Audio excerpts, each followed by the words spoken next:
Well, hello, everyone. Welcome into episode 2 of Sports Night. I'm Walt from Mouse Talk, and as usual, Steve from Stevesworld is joining me. Steve, how are you? I'm doing well, sir. How are you? Doing good, doing good. And before we get started, we always want to say hi to everybody and kind of plug our channels real fast. We do this every Saturday night, or as often as we can. Things come up, but we do Sports Night, and this is where we talk about plug our channels real fast. That might be going on now. Let me turn down the sound here on the live place there. But we talk about different sporting events that might be going on, anything that might be breaking news or big events that are happening at the moment, which is what we're going to do tonight. First and foremost, I want to say thank you to Steve for joining me as usual. Please, everybody, go out and see Steve's channel at Stevesworld. You can find the link in the description below. And Steve, welcome in, bud. You want to talk about your channel a little bit? Yeah, thanks, man. Yeah, this is a new thing that we're starting to do here. I just started live streaming about 3 weeks ago. Really happy that we are partner channels and that we are starting to do this show. I'm streaming on my channel every Monday night now. Last week was the first week that we started, and got some big plans coming up here, which I'll get into later. Great. And I want to welcome Brian in. Hey, Brian, great job. Brian, by the way, streamed a little bit earlier today from Disneyland. He did a good job. Nice. So, hi, Brian's here. But we're going to talk about tonight a few things. But before we do that, for those that don't know, Stevesworld and Mouse Talk are both hosted on the live place, Dreamers Empire. Dean, he hosts the live place, and they're all family-friendly streams there. Be sure to go check him out. He does a great job of hosting, I think, well over 30 different streamers. 38 now. 38 now. So he's a great person, great guy. Really likes to accommodate different people. And they do a lot of Disney stuff, but other stuff too. So check them out if you could. And let's get right into it, Steve. For us today, we're going to talk about, of course, what's the big sports topic at the moment is March Madness.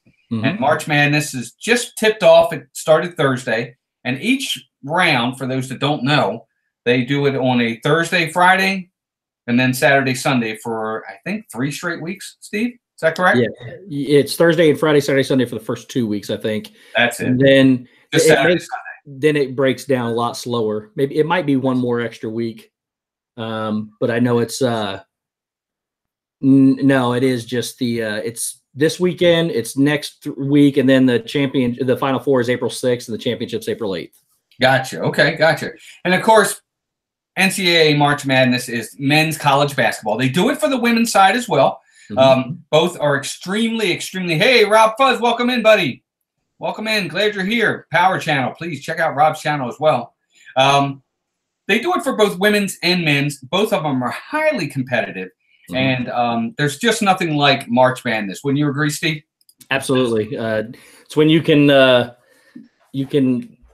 live the highs and the lows at the same time, go from one extreme to the other in a matter of seconds. So, well, it's true too. And what makes it so appealing is the fact that it's one and done.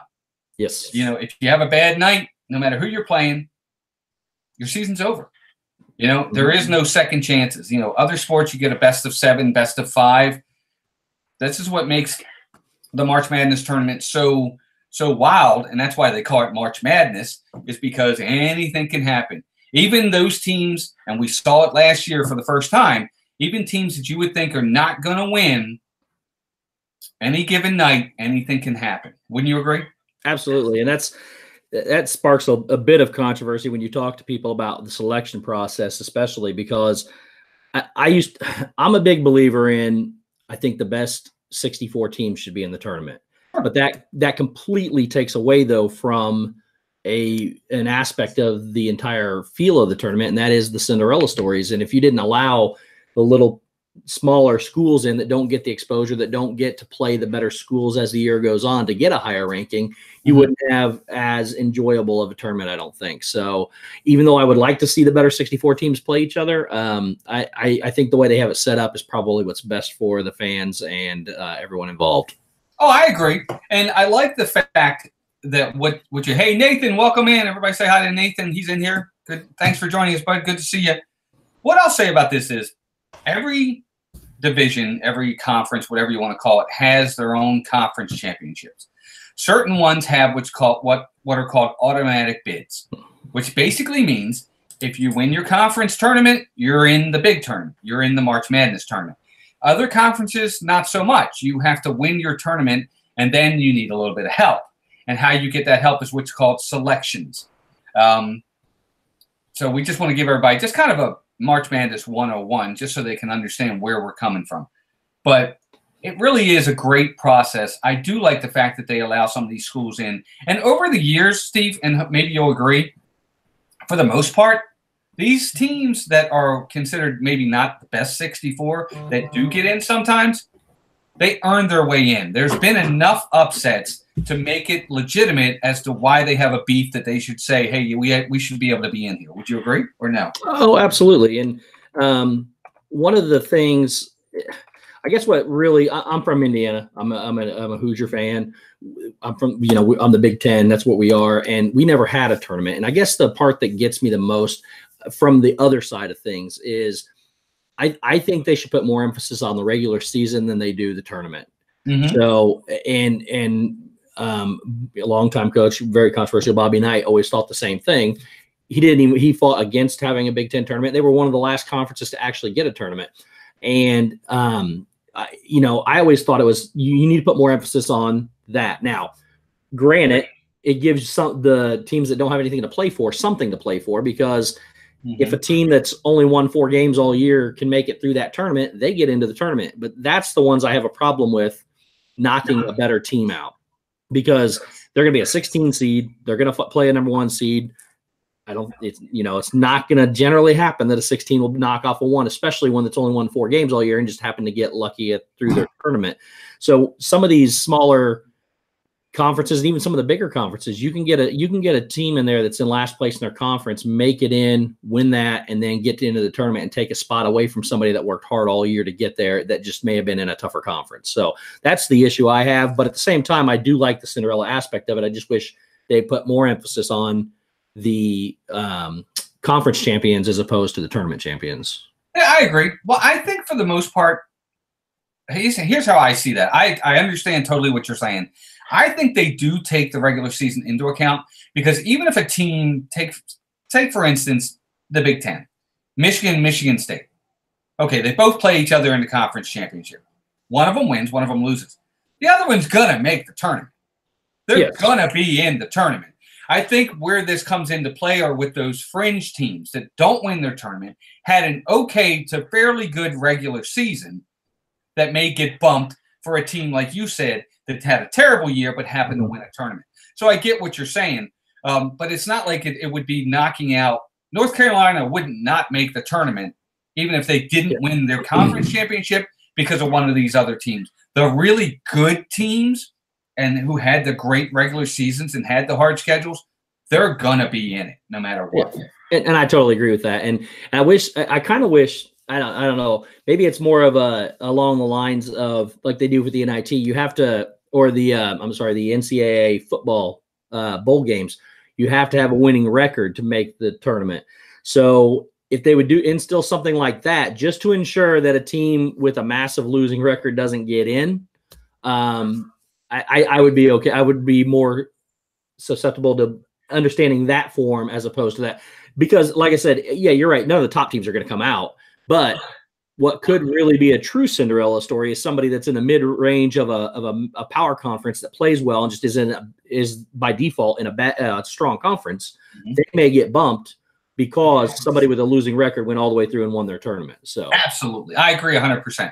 There's got to be some way we can do this to make it different. I mean, they've even expanded the tournament at this point. They've had some play-in games that they do now too to give even more teams a chance. Mm-hmm. Excuse me, here's a burp. Sponsored by D&G. I don't know if Rob's still in here. I got the Rob burps going tonight. That's because I'm drinking Pepsi. But hey, Zippity Doo Dad, what's up? Welcome in. And welcome in Kay. Kay Atwood's here as well. Thank you, everybody. We're talking March Madness tonight on Sports Night. So welcome in. We're just starting out. This is only week 2, so I'm hoping we grow as time goes on. We figured we would do this.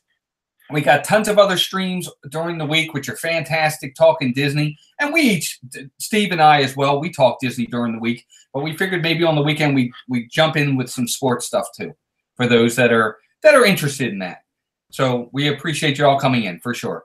But so far with this year's tournament, what we've seen so far are some surprises. Wouldn't you agree so far, Steve? Yeah, I would. Not as many as a lot of people would like to have seen, but I would see some surprises for sure. There's roughly three that I was really surprised by. The rest of them I could see going the way they went. Yeah. Well, what's really been surprising to me is well, it's a surprise, but not a surprise. Every year, a 12-5 wins. A 12 beats a 5. This year, 3 of the 4 won, which is amazing to me. I think they said 10 of the last 12 years, a 12 is always beaten a 5, it's almost like automatic. But this year, 3 of them won, which is amazing. That's got to be pretty rare. I don't think that happens too often. I don't think. Would you agree? I would completely agree. And the 4th one only lost by 1 point. So it could have been all 4. Yeah, that would have been, I'm telling you, I think that would have been history. I don't think that's ever happened where all 4 12s beat the 5s, correct? I believe you're correct, yeah.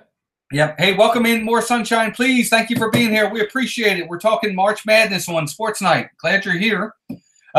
Also, we had a 13 beat a 4. And in the second round, I think it's tomorrow's game, the 12's playing the 13. So, yeah, it's been interesting so far. Not a ton of major surprises. What I will say is this. I think Virginia was sweating bullets because they were down by as much as, I think, 12 in the first half against a 16 for the second year in a row. They got it together. They did get it together, and they won. But they had to be thinking, oh my gosh, not again. yeah, and that's been kind of a theme going through here that a lot of the games that I've seen too is the first at halftime, it's always close. It's been close or tied, or the upset team has been ahead on a lot of these games, and then it turns into a massive blowout pretty much. But in the second half, they're at least making it very competitive for the first half anyways. And I think that's where it comes down to experience and coaching that makes the difference in adjustments that need to be made at halftime. Well, that's the key. And that's where 9 times out of 10, talent and coaching are going to win out. You know what I mean? Even if you have on par talent, coaching usually will take and win out in basketball. There are 2 sports where coaching means the most: football and basketball, in my opinion. Okay. But in basketball, it's a huge thing. Now, you might have the same 2 coaches. Like, you could have a Bobby Knight against a Coach K. Okay, talent is usually going to win from there. But it just depends. But I agree. It's about the adjustments in the second half, which I'm going to get into in a little bit with an example of a game that happened today. But other than that, surprises-wise, you're right. I wouldn't say a ton just yet. Nothing that's like, oh, my God, where we're getting a lot of 12s and 13s and 14s winning. We're not having that this year. Yeah, and the only thing that's really surprised, what I would say shocked me, you're always going to have somebody, and it comes down to that. And the one that I actually, of all the 12 seeds, I could have seen this team winning the most was Oregon over Wisconsin. But the way that Wisconsin was playing, as good as they were playing, to lose by 18 points to Oregon, that's the most shocking thing to me, the way they lost and by the amount they lost. Yeah, I agree. I mean, you see that a lot. A lot of times, I don't know why that happens. I mean, is it because is it execution? Like, because a lot of times you'll see a team where they'll go six minutes without a field goal. And a lot of times, is it because, and again, I'll get to my example in a minute, is it just bad ball handling? Are they turning the ball over? Are they being sloppy with the ball? Are the balls just, are the shots just not going in? Is it good defense? Sometimes it's a combination of both. And then the other team is just hitting their shots. And, what are you going to do? I mean, that's what happened last year with Virginia versus UMBC, which, by the way, UMBC is literally a 5-minute walk from my house. Oh, nice. Yeah, I mean, it's really close. I mean, you should have seen this area last year. It was a madhouse. But that's what happened last year in that game against Virginia. Virginia couldn't buy a basket, and everything UMBC was hitting was going in. It was just their night, which is, again, what makes this tournament so fantastic. One, and I'm a huge believer. Anybody, especially in this, in college basketball, anybody can beat any other team on any given night with all the circumstances being right. You know, basketball is a game of streaks, and whether or not the hottest teams, which is evident with Oregon and UC Irvine both winning the matchup you were talking about earlier. I think UC Irvine had won 17 games in a row coming in, and I believe Oregon was close to double digits as well. And you got to be playing right at the right time. The matchups, how you match up against another team, play a big factor. And if a team's in a slump, like my boys were this year, you know, it could cost you a lot in the end. So yeah, it's a big game of streaks and runs. Yep, and it all comes down to how you, in my opinion, how you adapt to the team you're playing. And now I'll get to my example. My team is Maryland Terps. Okay, they won their first round game against an 11 seed. They won by 2. They played terrible. Couldn't buy a basket for a period of time, but they pulled it out. But today they played LSU, LSU, and they lost on a last-minute basket. Now, here's my problem with the game, and I watched most of it, didn't watch all of it. In the first half, Maryland's playing a lot of man, okay, and they're getting beat off the dribble, didn't play well, just didn't play well in man. But for some reason, the head coach for Maryland, Mark Turgeon, in the second half made no adjustments. So Maryland got down big. They were down by like 12 points at one point. Finally, he switches to zone, which normally you don't play a lot of zone in college. You play some, but it worked. And it got Maryland back into the game to the point that they tied the game and lost on a last-second field goal. My problem with this is, why don't you make that adjustment sooner? Why do you wait till 7 minutes to go in the game to make that adjustment? Things aren't working the way you're playing. Switch it up sooner. You can always switch back. Oh, yeah. It just, you wait too long and then it's too late. Yeah, I started coaching. I got fortunate enough to get into coaching just because I like the analytics and the thought process of it all. And I actually became an assistant coach for a traveling AAU team when I was 12 years old. Nice. And then I got my first head coaching job when I was 15. So I then went on to coach quite a bit. It's one of my favorite things to do. But I give it 3 possessions. If something's not working within 3 possessions, it's time to change. And yeah, I agree. I don't care if you're changing every 3 possessions. You've got to adjust to the game. That's what basketball is, a game of runs and streaks. Like I said, you've got to be able to adjust to that. And a lot of these, I know the talent on the floor makes a big difference, but the decisions that coach makes will win and lose the game for them. Yes, absolutely. I agree 100%. Hey, I want to say hi to Jessica, who just stopped in, and the Lucky Minute, who's in here. So welcome in, everybody. We appreciate you stopping in.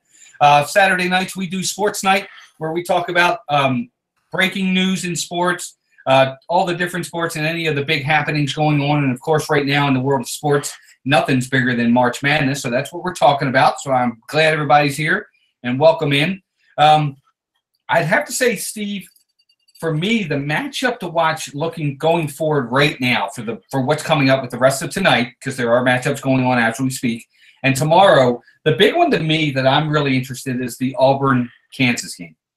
You got the 5 versus the 4. I really like both teams. I would prefer Auburn to win. I like their team. I like the makeup of their team. But I think that's the real big game for me coming up, especially tomorrow. What's the game that you're looking forward to? That's going to be a good one. I honestly believe Kansas is going to really could have an easy time with that game just because of the way Auburn really struggled to beat New Mexico State. And that's not necessarily a knock on Auburn as it is an accolade to New Mexico State because they played well. But Kansas just looks like a really strong team there to me. But the one game I was looking forward to the most was the game that's on right now, and that's Florida-Michigan. I'm next to an Indiana boy. I used to live in Florida, and I'm a Florida Gator fan. So it's not looking good right now, but they keep going. They start out slow, then they took the lead, then they start out slow again, and it's not turning out to be the game that I thought it was. But that would be the other one right now going into the second round that I was intrigued by. Totally understandable. And a lot of times, especially in the world of sports, college sports, what intrigues us all is obviously what connects us to those teams. I think that's a big deal as to what helps to keep those connections for the teams that are still left. Now, for me, Maryland's out, But my next favorite team, and more sunshine, please, probably isn't going to like this, but I really like Tom Izzo and Michigan State. I think Tom Izzo is one of the best coaches in all of basketball. Be honest with you, in basketball history, his teams almost always make it to an Elite Eight or a Final Four. He is always there. Yep. I mean, don't get me wrong. I understand he gets great players, but I don't know. It's just something about a Tom Izzo team. It's a well-coached team. Well, that's the reason why he gets good players too. It's not if Tom Izzo was to leave and go somewhere else, Tom Izzo could still recruit the same people to come with him. It's about the coach when it comes to recruiting. And next to Indiana, Michigan State is my second favorite Big Ten team too. So I'll be rooting for them for a while too. So yeah, absolutely. And it's look, with any of these coaches, reputation precedes them. Coach K, whether it's him or whether it's we had Pitino when he was there, you had Calipari when they were there. You have Roy Williams when they're, all of these guys bring their reputation with them. And for me, it's almost more the coach than it is the school. Because I'll be honest with you, you take Coach K out of Duke and you put, let's just take the Maryland coach, Mark Turgeon. Take Mark Turgeon and put him in Duke. Take Coach K at Maryland. Everybody's going to Maryland. It's that simple. It's the coach. It's not the program. Well, and there was evidence of that a few years ago when Coach K, I don't remember did he step away for 1 or 2 years? It was his back issues. Whatever it was, he stepped away, and the program was just devastated compared to where they were, where they are normally. So, yeah, the coach makes a big difference, especially in college. Now, in NBA, we're totally talking about a whole different perspective and a different situation. But in NCAA, the coach is what makes a team. Yeah, absolutely. I agree 100%. But there are some good games coming up in this other. I think the Villanova-Purdue game could be a very good game. That's 6-3. Yes, that is, and that's one that I can actually. I mean, not just because I'm an IU fan, but I could see Villanova beating Purdue in that game. Purdue is a good team. All these teams are good. Don't get me wrong about any of them, but Purdue, to me, watching them play through the Big Ten, did not have as good a quality wins as some of these other teams did. They won when they needed to. They found a way to win. And they did well for themselves, and that's the reason why they're in the position they're in. But Villanova is a strong team, and I think Villanova could come in and I think they could knock them off tonight or tomorrow night. Yeah, I think it surprises me that Purdue. I mean, they were very good, but I'm surprised they got a 3 seed. Well, first off, I was surprised Maryland got it. I keep going back to Maryland because it's one of the teams I know the most. I was surprised they got a 6 seed. I thought that was too high personally. They could have easily lost in the first round. Well, and I think Purdue, if I'm not mistaken, one of the reasons why Purdue got a 3 seed is because they shared the Big Ten title in the regular season with 2 other teams. So you got to show them some credit there, but at the same time, when you ask who won the Big Ten, nobody's going to throw Purdue in that grouping. They just don't remember Purdue getting those wins to get there. Right. No, I agree. But there's a lot to look forward to. We'll talk about the history of the NCAA tournament too, as well, because I know we're just now coming up on a half an hour. We got some time, but a couple other things I want to go over for this year. What are some of if you had to say there's a team to beat other than the ones? Let's forget the ones because they're the obvious.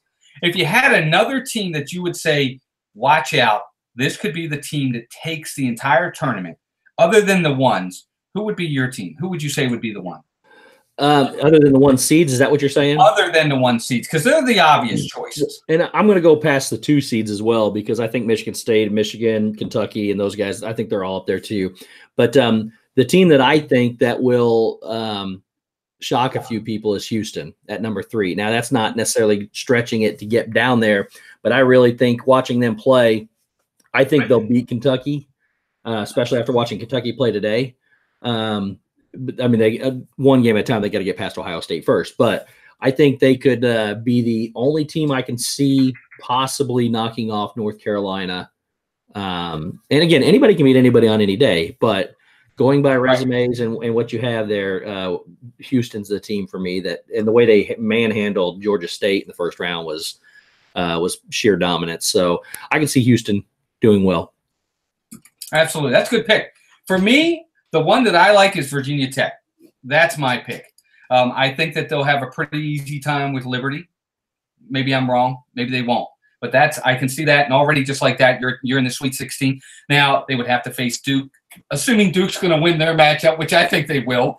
But I think they can give Duke a really good game. And if I had to pick one right now, I'm going to go Virginia Tech, even though it's a harder road having to go through Duke, who is the overall #1 seed. Yep. That's one team that I really like. The other one that I like, if I had to pick, and like you said, staying away from that, the ones in the 2s for me is probably Auburn. I don't know. I think Auburn's I think they're gonna beat KU, and I think they could go on a run. So that's my 2. Mm-hmm. My other one, the one that if you want to go for a big stretch, try to figure out. I watched Oregon play. Oregon's for real. If they can get, they got to obviously beat UC Irvine, which you wouldn't think would be that big of a deal, but they weren't supposed to beat Wisconsin either. And but they could. If Oregon can play well, they can win their division for sure. Well, not only that, the other thing too. Let's say Oregon gets past UC Irvine, like you said. Mm-hmm. Virginia to me has not been even if Virginia gets past Oklahoma. First off, they haven't been scary. Oh no, and not at all. I mean, Oklahoma put up 95 points that first round. They won't put up as many against Virginia, but Virginia's got to find a way to stop them. Right? No, they won't. Well, Virginia's known for their defense. Mm-hmm. They're really not a team that scores a ton of points. But, even 71 I think is pretty high for Virginia. But they usually defensively are pretty good. But, yeah, I agree. I mean, the Oregon pick makes sense to me too.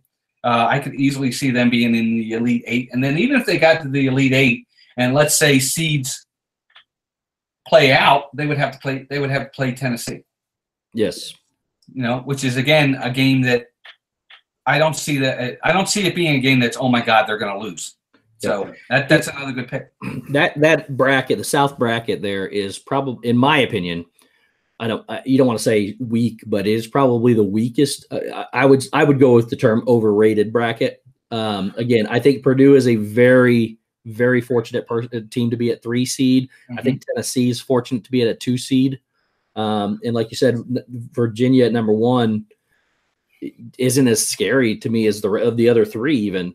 And Kansas State's already gone. So the top 4 teams in there they're just not as strong as the other divisions, in my opinion.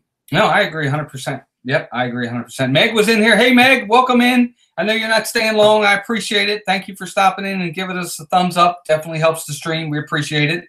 But, lots of matchups to come. But what's funny about this year for me, Steve, is it doesn't feel as crazy as some of these other years. Mm-hmm. For some reason, seeds, I feel like the seeds are going to hold. I don't know why. Maybe we'll be wrong. Maybe tomorrow will be a crazy day.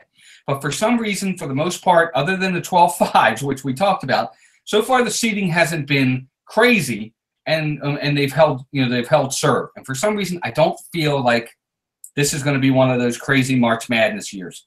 But I could be wrong. What are your thoughts on that? Oh, I completely agree. Everybody does their brackets, which I would rather root for my teams rather than care about my bracket, but I still do the bracket anyways. So, which is, I picked Michigan to beat Florida, but I got to root for Florida because they're my guys. But yeah, the seeds are holding true for the most part. You got a couple upsets outside of your 12s, the 3 12s and the 13 seed winning. There's a couple 10s and a couple 9s, which you would expect anyways. A 10 over a 7 and a 9 over 8 is not an upset to me whatsoever. Yeah, they're all even. It's when you start getting into the 11 and over seeds that you start getting your automatic tournament winners and people like that in. So yeah, the 12s over the 5s. And again, Oregon over Wisconsin wasn't really that big of a shock, except for the way they did it. Mm-hmm. And who is, let's see here, Murray State over Marquette. I could have seen Murray State beating Marquette, but again, by a large number. And the other one was close, Liberty over Mississippi State, and the other one was a 1-point game. So, it's just not there. And in doing that, though, too, I will say I've been disappointed in the tournament, and it's actually my bracket's doing well because I picked a lot of the higher seeds to win. But again, I'm not having as much fun because there's not as many buzzer beaters outside of that LSU Maryland game, which I did watch. Outside of that game, there really hasn't been something worth sitting on the edge of your seat for to watch. Right. No, not yet. And we still got a long way to go. I mean, we still got there's the whole second half of the second round to go, and tons of matchups to go. But the difference is, though, is all those nail-biting upsets usually come within the first day or two. First round or two. So now there's going to be some high-quality games coming up, but that Cinderella upset story, you only have 3 or 4 teams left, I think, that are true. Yeah, qualified. Yeah, I agree. And I do like the fact that in the Murray State, I think it was the Murray State game, the kid hit triple-double. I didn't see that. Yeah, they had I don't remember the boy's name, and I apologize for that. But he hit triple-double, and they said it was like one of the first ones in tournament history for a while. I can't remember when they said the last one was, but of course Dwayne Wade had done it the one year when he was still in school. But kid from Murray State hit a triple-double. Oh, nice. Big win. Yeah, he it was in the Marquette game. I'm pretty sure it was the Marquette. Ja Morant, is that his name? Yeah, Ja Morant. Yep, I think it's Morant, Morant, something like that. Yeah, it's the first one since 2012, and Draymond Green was the last one to do it. Oh, Draymond Green, remember him? Yes. Yeah, me too. I remember him. But yeah, absolutely. He hit the triple-double, and it was in a winning cause. I think when Dwayne Wade did his, it was in a losing cause. They lost. Hey, Brandy and Dave, welcome in. Yeah, there is basketball going on. It is taking over the airwaves on CBS for the next 3 weeks for sure. And so if anybody watches television shows on CBS, they probably won't be on for the next few weeks. It's going to definitely take precedent. But I wanted to talk about some of the teams to beat. Obviously, one of the last things I want to do before we move on to some other stuff with basketball, though, but I want to go in a different direction with it, is your predictions. If you had to pick right now, give me your championship game, not even Final Four. Let's just cut to the chase. Championship game, who's playing who and who wins? Hey, Disney, I'm sorry. I just want to say hi to Janine, Disney DIY. Welcome in. I'm sorry. You're fine. Hey, Janine, I'm going to go back with a classic matchup of Duke and North Carolina. I just don't think anybody. I think, believe it or not, I think Duke has a harder, even though they're #1 seed overall. I think they have the harder road to get there. They got to go through Michigan State and Michigan. I'm not sold on Gonzaga being the highest, but they could get there too, and they could give them fits as well. I just think that the other side of that bracket is weaker.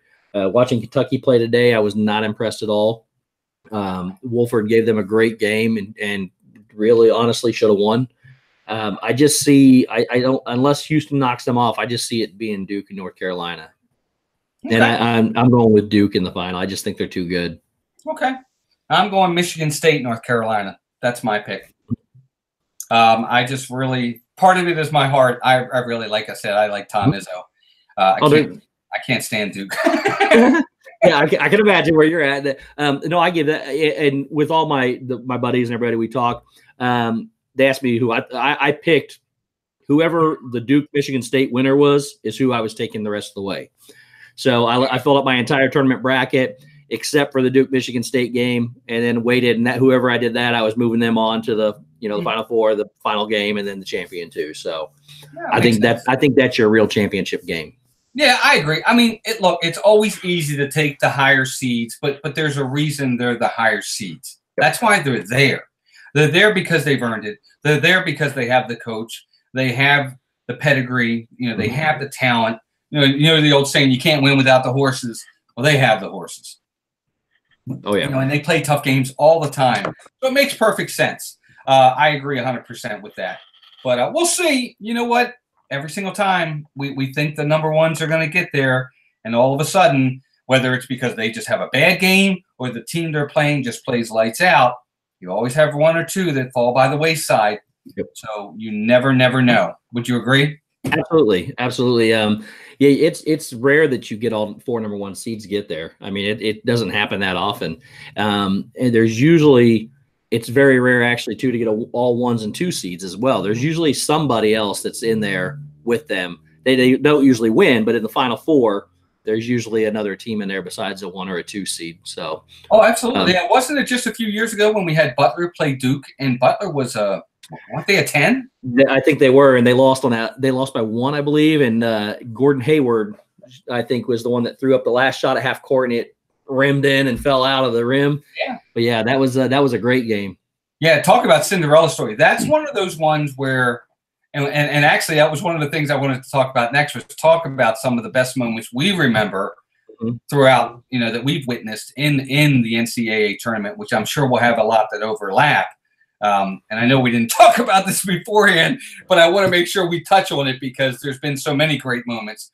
But yeah, I just remember that Butler team making that run, and I was like, oh, they're really good. And of course, the next year they were like a 1 or 2 seed or something like that. Well, but Brad Stevens is Butler's only 45 minutes from me, so I know them, and I have friends that go to Butler, so I know that campus really well. But Brad Stevens, who's now the coach of the Boston Celtics, was the coach back then. The youngest, I think he was the youngest coach in NBA history at the time, and may have been one of the youngest coaches in college at the time that he was coaching there. He had the respect of his players, and they believed in their cause, and they did. They went on a nice run. Yeah, absolutely. And I want to say hi to Chris, Disney World Adventures, who's in here. Welcome in, Chris. Hope you're doing good, buddy. But yeah, there's been talking about NCAA tournaments, and I can talk about good stuff and bad stuff. But and I think we can go back and forth, and I'll give you one, then you can give me one. What's one moment, and we'll touch on 3 or 4 of them. What's the first moment that you can think of that you remember as a great moment? Championship game, not championship game, first round. It doesn't necessarily matter. What's one of the first ones that comes to mind for you? Well, the greatest one's not one that in my opinion, is not one you're going to be happy with. Oh, yeah. That's Christian Leitner's turnaround jump shot. Anytime, if you ask me to think of a moment in history, that's it. I mean, that is the one that comes to mind. They were playing it over and over again today too.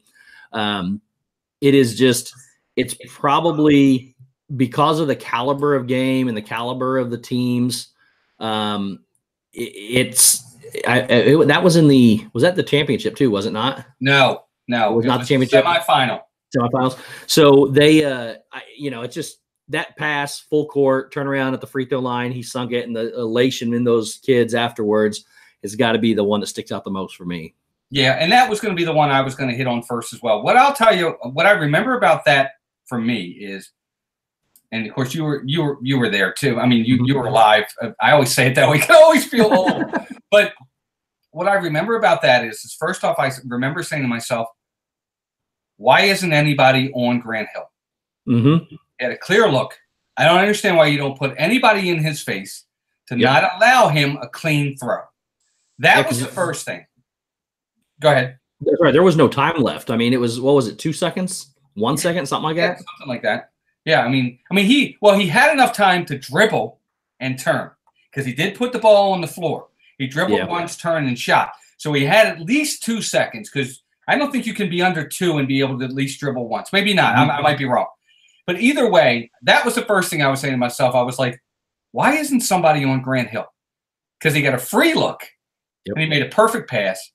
And when he turned and shot it, I don't know about you, and I was rooting for Kentucky hard. I knew it was going in. Yeah, I am. Being from Indiana, Kentucky is like the enemy here. So I was overwhelmed with excitement when they lost. So. Right. It was an incredible shot. Hey, Corey Meets World, welcome in, buddy. Corey's in here. Everybody, please go check out Corey's channel. Great channel, Corey. We're talking sports tonight, not Disney. So many streams with Disney. We thought on Saturday nights we'd do some sports night talk, and of course we're talking NCAA March Madness. But we appreciate you being here. Thanks for being here. I appreciate it. Steve, Corey said hi. Say hi. I did say hey, Corey. Absolutely. It's nice to see somebody like that come out. Absolutely, superstar in here tonight. We're honored. Thank you. But it was such a great game, and I can't remember the guy's name on the bench, but the kid on the bench for Duke that looked like he was crying. He was so shocked that the ball went in because he was just, he had already, the game was over. He had already decided they had lost and it was over. Yep. I don't remember his name either, but I remember him. You know who I'm talking about? He's like, oh my God. And he won. He's the one that won. And he looked like he lost. But it was one of the biggest shocking moments. And in the semifinal national championship, it really doesn't get much bigger than that. I agree. No. Yep, I agree. Great moment. Even though it wasn't the team I wanted, what I remember about Kentucky, if I'm not mistaken, wasn't that the team Jamal Mashburn was on? I believe it was that year. Yeah, right. Yeah, they were. I think the biggest part about it was number one, they went out the full length of the court, no time left on the clock. It seemed impossible, but I do believe Kentucky, that was one of the best teams Kentucky ever had. Oh yeah, and they were maybe the biggest pick to win a tournament in the history of this tournament, at least up to that point in time. They were the pick to win it all, and Duke stopped them. So, yep, great pick. Now, the next one for me that I remember vividly, and it's one of the ones again. It deals with an ACC team, and this one goes back even further. Is the North Carolina Michigan Chris Webber timeout? And this was in the championship game. This was the championship game. I think it was in the Superdome, and he comes up the court. First off, he probably traveled, and they didn't call the travel. He comes up the court, and he gets caught in the corner in a double team, and he calls timeout. Well, they didn't have a timeout left, and they were down 1. I think they were down 1. They weren't even down 2, if I'm not mistaken. They were only down 1, so they didn't need a 3. They only needed a basket. He turns and calls timeout. Well, they didn't have a timeout. And for those that don't know, if you call a timeout with none left, that's a technical foul. So that's the ball and 2 points. I mean, that's the ball and 2 shots. So not only did they lose the ball, but now they had to give up 2 free throws on top of it. And of course, the rest is history. I felt so bad for Chris Webber. That was the first time I can say that I thought the team that won was the better coached team. I thought Dean Smith took, in my opinion, an inferior team, because that was the Fab Five. That was Michigan. Okay, maybe the greatest 5 to ever play as a team. He took an inferior team. Don't get me wrong. North Carolina was still good, really good. But that Fab Five team was something else. What are your thoughts? Hey, LSU Mom, welcome in. Oh, absolutely. Hey, LSU Mom. And Shep family just stepped in as well. How are you guys doing? Yes, that was a great game too. I remember seeing that one as well. And the Fab Five, weren't they all freshmen? Were they not all 5 freshmen as well? Yes, they were. Yep. So they were what I compare Kentucky to nowadays, where they go out and recruit everybody and they only play for a year and then they leave. So they were like the powerhouse team of that era. And to have them, which if anybody's ever played sports and been on the court, you lose track of those kind of things. So I agree with you. I felt bad for Chris Webber. At any point in time, a manager could tell you, hey, you got 1 timeout left, or he could hear something. I mean, you never know what the situation was. But when you get stuck, your instincts are to call timeout, especially when you're down. And they were only down one point, I believe, and it did cost them the game. I think they went down, hit the free throws, and got the ball back. UNC did. So, but no, I would consider that an upset as well, because I believe Dean Smith outcoached Michigan, and I agree with you 100%. That's a great point, and that's a notable not happy memory. So, but yeah, that was a good one. Yeah, and the other thing, if I remember correctly, and these are all stories, are what make these things so much fun and make them so great. From what they say is he was coming down the court. We remember where he called the timeout was right in front of his bench. Yeah. Okay, right in front of his bench. From what I've heard and watching documentaries, he heard the team saying no timeouts, and he thought they were saying go timeout, as if to call a timeout, and that's why he did it. Yes. I don't know. That's just some of the things we've heard over the years, but they were yelling no timeouts to make sure he wasn't going to call it, and he called it. Well, and for those that don't know, it's common to you want to advance the ball. So the reason why you bring the ball inbounds, you run it to your bench, is because then you get the ball at half court after your coach sets up play, which is a lot better than obviously doing it from full court. So absolutely, 100% correct. I agree. And he went through the motions. They just didn't have the timeout. Right. And that's what made the Leitner play even better is they did that from a full court because they didn't have enough time to bring it up court. They didn't have time to bring it up and call a timeout. So that was my first one for me that I remember, other than the Leitner. Do you have another one that you can remember back in the day? Well, yeah, and this is way back in the day when I barely knew what sports were, but I've been watching sports since I knew what they were, pretty much about 2 or 3 years old. And that's my team when Keith Smart won the championship game in 1987 I believe that was their undefeated season, if I remember correctly. And when he hit a shot at the buzzer, pretty much at the buzzer, it was the game-winning shot. And then it was a pull-up jumper from the side when IU completed their undefeated season. So I remember that one vaguely. I remember it more in stories and recalling it, but I did watch it, so I knew what basketball was at that time. Gotcha. I agree 100%. I remember that. That was a great season for them. Indiana, always one of my favorite teams as well. And I love Bobby Knight. I actually like the way he coaches, to be honest with you. So do I. I know a lot of people don't like that way of coaching, but for me, if I'm the coach, I'm the boss. You're going to do what I tell you to do, or you're going to find somewhere else to play because my way works. That's just who he was. And but I mean, he took it to the extreme sometimes. Don't get me wrong. But I agree. That was a great moment. I want to say hi to Miguel from A Diz Life for Me. He's in here. Welcome in, bud. Appreciate you being here. Hope everybody's enjoying this. I know it's a different topic than what we're normally used to, but we have passion for sports, and that's why we wanted to do this. Yes. Steve, one of the other ones I want to remember that I do remember is, and I know you'll remember this one, was the year, it was a back-to-back year. Do you remember the Running Rebels, UNLV? Yes. Who was there? Larry Johnson? Yes. Stacey Augmon? Yes. Yep. Who was their coach? It wasn't Majerus. No. Rick Majerus was Utah. It was what's his name that bit on the towel all the time. Oh my gosh, isn't that terrible? I can't think of his name. I don't remember his name either. I gotta look him up now. Isn't that terrible? I can't think. Jerry Tarkanian. Oh yeah, the shark. Yeah, Tarkanian. Jerry. Yeah. That UNLV. That's another one that almost rivals the Fab Five. The Running Rebels of UNLV. That UNLV team was fantastic.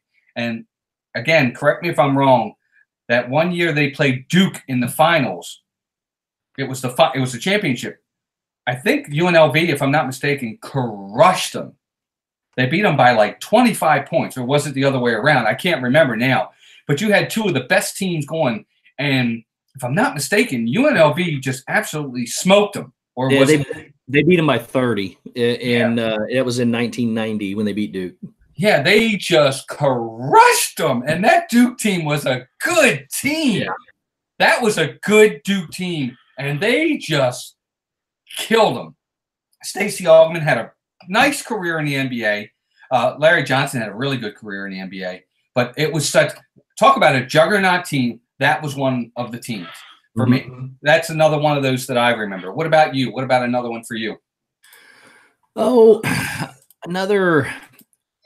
I mean, outside of obviously the 16 beating the 1 seed last year was memorable, and it will be memorable forever because it's the only time it's ever happened. I don't know. I guess some of these Butler's run was special that year. They won, but another one that got me was when IU beat. Indiana went through when Bobby Knight got removed. It was Bobby Knight's team. Mike Davis became the head coach, which none of us wanted. He became the head coach, and IU went through a run to get to the championship game. And I cannot remember. It was against Maryland? It was against Maryland. It was the year Maryland won. It was still a decent game in the championship. Yeah. But the game before that, I think it was Duke who they beat. I want to say it was Duke, and that was a nice. I can't remember how the end of it worked. It's been so long ago. It's not one of those real memorable ones.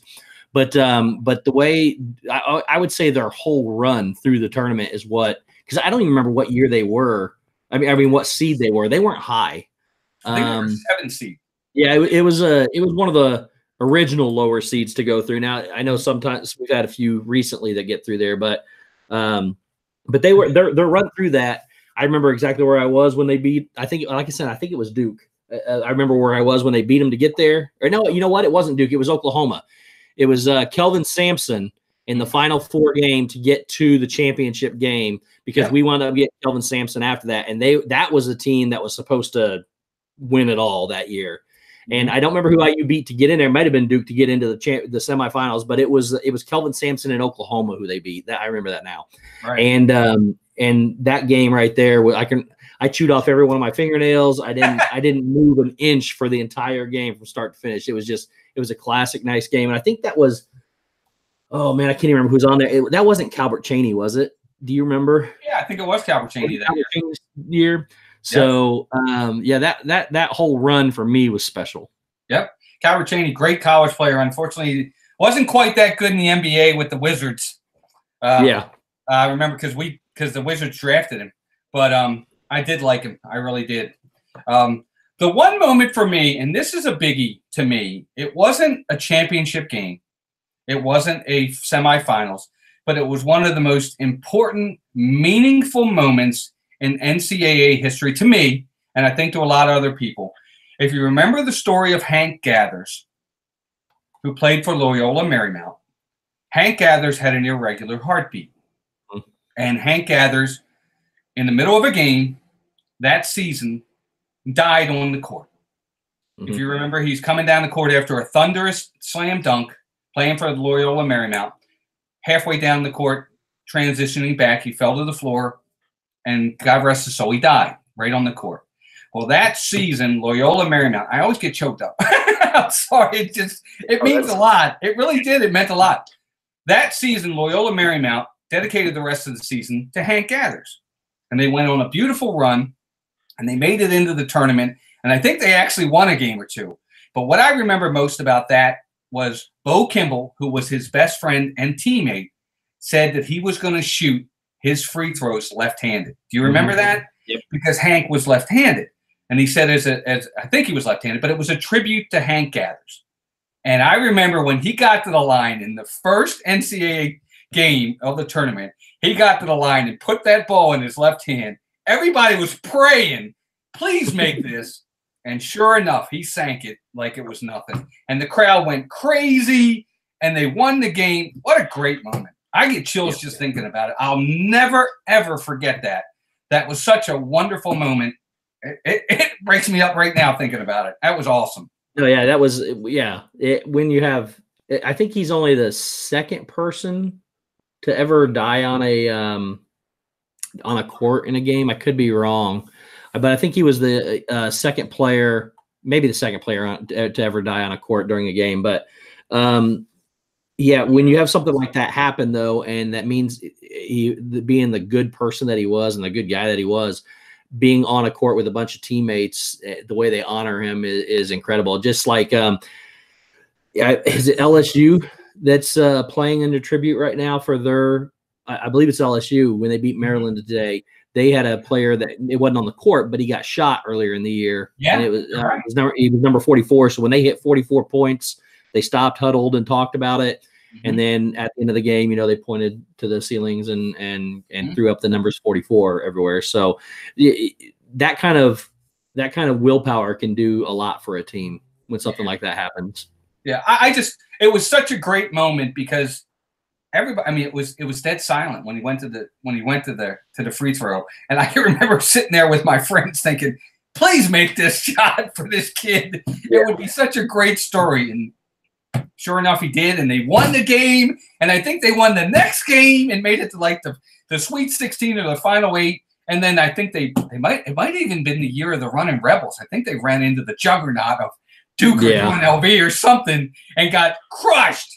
But it's just a great moment. It really is. Those are the types of moments you really, really like. Or the Loyola of Chicago. Was it last year or the year before? Like a 13 seed made it to like the Elite 8. Yeah, right. Yeah, I don't remember who it was exactly. It was something like that. But they definitely pushed farther than they should have. So, yeah, absolutely. I think LSU mom says she knows the young man that was shot for LSU. Oh wow. Oh, I guess I'm sorry, being from LSU, I didn't even think about that. Yeah. Oh, that is a tragic event. Absolutely. I mean, there's so many great men. I know we're coming up on an hour, folks, and I appreciate everybody being here tonight. I hope you enjoyed the discussion. We have a good time with this, especially when we can really talk something we're passionate about. But so many great moments. And this is what makes March Madness so wonderful, is the fact that it creates these memories that never go away. Even when I'm gone, these memories will always be there. You know, when we're all gone, the next generation that comes in, these memories will be there for them. It's what makes it great. Wouldn't you agree, Steve? Oh, absolutely. It's just, I know things that, I mean, obviously more memories are being created in the last 30, 40 years than in the past. But before I knew what basketball was, one of the ones we left out was the 1983 NC State championship. Absolutely. And Valvano. You know, I know more about that because of Jim Valvano than I do about anything else. Yep. But, you know, that was before I knew what basketball was, but you know, I sit here and I watch it now. So, you know, I know what that is. I know they shot a full court shot that turned into an alley-oop for the game-winning championship. But you know those things based off of the stories and the TV and, you know, the TV replaying them and things like that. It's not something I witnessed. It's not something I knew about at the time. It's just something that a sports enthusiast will come across in their lifetime. Well, I remember it because they played Houston, if I'm not mistaken. And guess who was on the Houston team at that time? Hakeem Olajuwon. Oh, that is true. Yeah. Yeah, I'm pretty sure that was the year Olajuwon was on that team. Who I remember that now. Great player, great Hall of Famer. And then, of course, the year Villanova beats Georgetown in the finals, and Georgetown had Patrick Ewing and Alonzo Mourning and those guys. And one of the other big ones for me, being an Indiana fan, is when and sorry to LSU mom, but IU as an 8 or 9 seed knocked off LSU with Shaquille O'Neal on their team, and they in the second where it was second round, Sweet 16, wherever they meet up. I think it was second round. It was Indiana, I think, was an 8 seed, beat their game, and then they turned around and knocked off LSU as the number 1 seed with Shaquille O'Neal. Absolutely. I know. There's so many different moments that you can think of different things. He was a wonderful – I'm just reading her comments. She says he was a wonderful young man named Wade Sims. I know his grandmother well. Well, God bless him. I hope he rests – God rest his soul. It is a tragedy, LSU mom. Terrible when these things happen. You just hope that the family can be strong enough and with God helping them to get through those terrible moments. But well, guys, we're coming up on an hour, and I know Disney Dan over at Disney Fiasco is going to be going live, I think at 8 or maybe a little bit closer to 9, right in there. So please jump over and see Dan. Great follower to all of us. He's great to the community. Disney Fiasco. Just go to Disney Dan's channel. If any of our moderators can link his channel in there, I'd appreciate it. Steve, go ahead and plug anything coming up for you. Okay, and before we do that, I believe Meg's back with him tonight as well. I think Meg is back on Disney Fiasco, and that should be a good show. So for me, thanks to all of you guys, I'm getting addicted to live streaming now. So we are. I'm with you tonight. Tomorrow night, I am on DizTube with Dole Whip Dad. Oh, nice. So I'll be spotlight on his channel, and then Monday night we're going to be. I'm streaming on Monday nights now. I get the little itch sitting around thinking maybe I should just go live stream if nobody else is, just to get on. I just like sitting around talking to everybody. So it's just great. As long as people keep showing up, we'll keep doing it. But on Monday night, we're going to start with a 128 Disney song bracket challenge. So I've got it. 128. It's going to be 4 weeks long. It's going to be the next 4 weeks, but I got a nice little, I'll give you a little preview. I got nice little brackets built up. Instead of the east, south, north, and whatever, we're gonna have the Magic Kingdom region. The songs aren't from the Magic Kingdom or anything that might be tied to them, but being that there's 4 parks, we have the Magic Kingdom, Epcot, Hollywood Studios, and Animal Kingdom. But we'll go through each one of them. I tried to represent as many of the Disney movies as I could find, and went through and found rankings from the experts, let's call them, on the internet, and put them in there, seated just like a regular tournament would be seated. And we're going to go through that starting on Monday. And I think it's going to take us about 4 weeks to get through. So that'll be fun. And I'll have it on. I got the presentation ready, so everybody will be able to see it on screen and everything too. So we're going to have some fun with that, I think. So I'm going to let everybody else pick the winners too. Unlike where I wanted to, some of these I want to win, I know won't win. So, but no, we got a lot going on, and I appreciate everybody's support. Gotcha. Absolutely. So everybody, please go check out Steve's channel. It's Stevesworld. Links in the description below as well. If somebody could also put Steve's channel in there, I'd appreciate it. So please go out and check him out. He does a lot of great stuff, a lot of Lego put-togethers that I think are really a lot of fun, and pin stuff too. Steve, I still want that one pin collection you did where they sit on the easels. Oh yeah, that was 15, 18 years ago. I remember collecting those. Oh, they're fantastic. I love them. Absolutely. As for us here at Mouse Talk, of course, we go live every Tuesdays and Thursdays talking about Disney stuff. Tuesdays are more Mouse Madness, where we kind of change it up. We'll talk about all kinds of different pop culture. But Thursdays are more just strictly Disney. And, of course, we do Saturday nights here at SportsNite with Stevesworld. And every once in a while, we'll hop in with guests. But we do live streams and, of course, videos. Just posted a video, our Disney month by month. We have just posted October's out there now. We just hit 1,260 subscribers. We're getting real close to 1,300. So if you haven't already subscribed, we'd love for you to do so. Please hit that thumbs up button for us. Oh, and Mouse Madness. Speaking of brackets, our Mouse Madness tournament has hit the Super 16. We're down to our 16. You can go out to our Twitter, Facebook, or YouTube channels. And on YouTube, you'd have to go into the community part. But you can go in there and vote. And please do that. Vote. It's been a lot of fun. We've gotten well over 3,000 votes at this point total. It's just been a lot of fun with that. And all the votes, you guys decide who wins. And there's some tough matchups on this round right now, let me tell you. But a lot of the ones I voted for this past week didn't make it. So. Oh, I know. Well, me too. I mean, I'll be honest with you. Me too. There's a couple of them I did. But wait till you see tomorrow's matchups. I think today's were bad. Tomorrow's are going to be even worse. They're really tough. But everybody, I want to thank you all for being here. Remember, go out and see Disney Dan. He's next. Disney Fiasco. But I know I can speak for Steve when we say we really appreciate you being here. We have a passion for this, and it's nice to have people here to watch us. It's a Saturday night. There could be other things you could be doing, but you've chosen to be here with us, and we appreciate that. Absolutely. Steve, any last words? No, just again, thank you for all the support from everybody. Walt, I'm very happy to be your partner channel. You and Melissa do a great job. Make sure everybody's supporting everybody out there, and can't wait till next week. Gotcha. Yep. And thank you, everybody. I appreciate it. And until next time, please take care of yourselves and each other, and we'll talk to you soon. Tell Dan that Mouse Talk sent you when you get over there. Have a good night, everybody. Bye, guys. Thank you.